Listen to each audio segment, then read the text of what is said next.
A papal conclave is the process by which the College of Cardinals of the Catholic Church elects a new pope. Here's a breakdown of how it's done.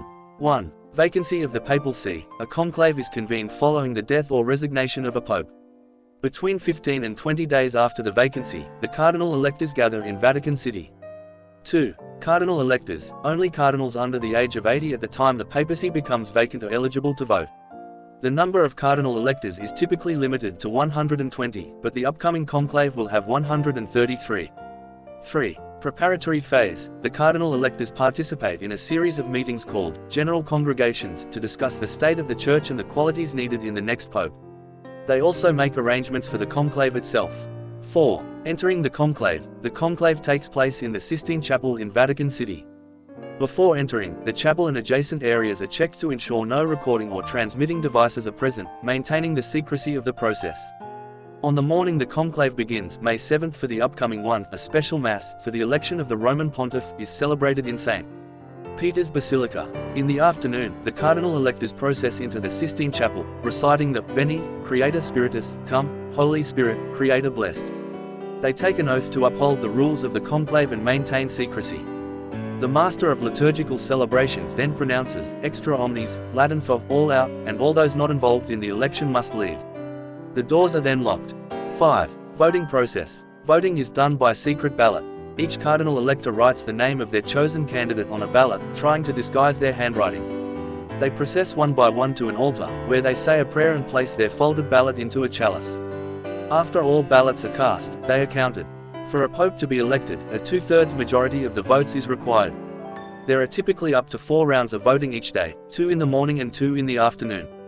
After each voting session, the ballots are burned in a stove.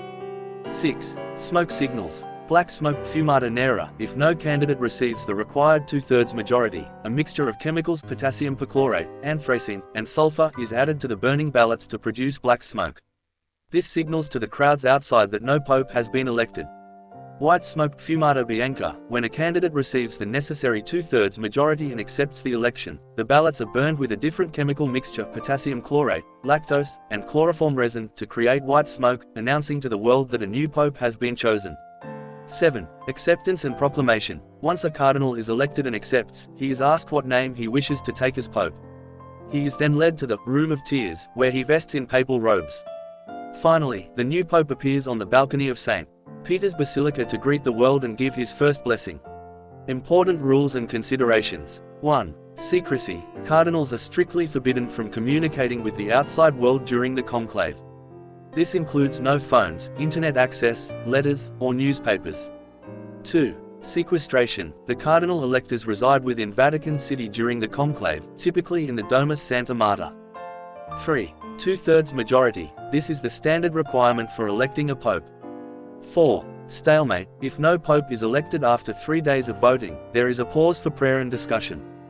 If a deadlock persists after a certain number of ballots, the rules may be adjusted to allow for election by an absolute majority, but this requires a special process. The conclave is a deeply spiritual and historically significant event, steeped in tradition and intended to allow the cardinal electors to prayerfully discern God's will for the next leader of the Catholic Church. Thanks for watching. Please like, share and subscribe.